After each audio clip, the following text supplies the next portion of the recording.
Tonight we want to consider the subject rejoicing in God's presence. And our text is what we had read earlier on, the book of Chronicles chapter 16 and verse 10, that says, "Glory in his name, glory in his holy name. Let the hearts of those who seek the Lord rejoice." And so tonight we are encouraged to seek the face of the Lord and rejoice in his presence. And let us explore now the significance of seeking the Lord's face and the joy that comes from dwelling in his presence. And in this world filled with distractions and busyness, it is very, very easy to lose sight of what truly matters. We can become consumed by our daily routines, responsibilities, as well as challenges, forgetting to seek the face of the Lord. However, the scripture tonight reminds us of the immense joy and blessings found in seeking God wholeheartedly.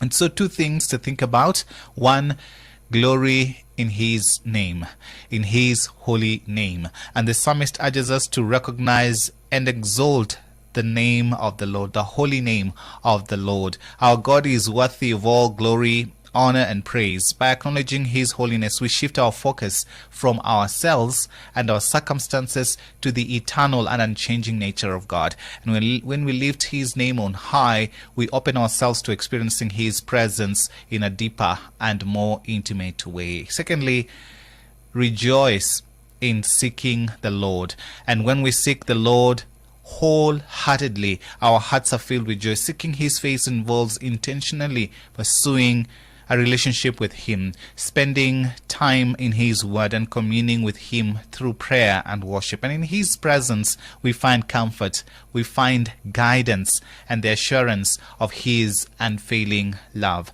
And the joy that comes from seeking the Lord is not dependent on external circumstances, but rather on the steadfastness of our relationship with him. And so as we make application of this word into our lives, first and foremost, what we are being reminded here is prioritizing seeking God.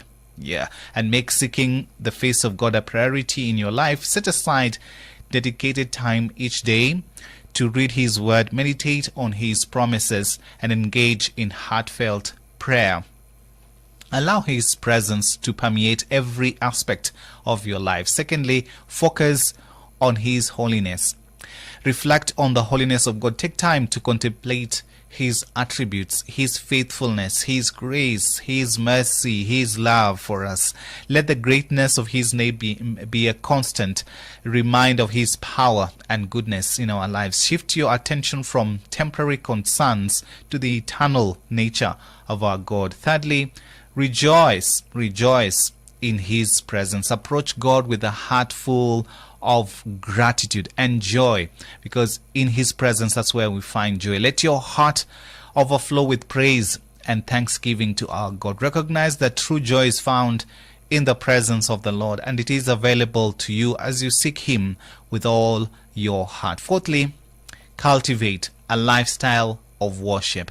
This we emphasize here, and we'll still emphasize it all the more, that worship is a lifestyle. Let your life be a continual act of worship. Seek to honor God in everything that you do, whether in your work, relationships, or daily activities. Offer your talents, time, and resources as an expression of gratitude and love for him. And so, in conclusion, tonight, let us respond to the call of what we have just shared from the book of Chronicles chapter 16 verse 10, by seeking the face of the Lord and rejoicing in his presence. May we give glory to his holy name, recognizing his worthiness of all honor and praise.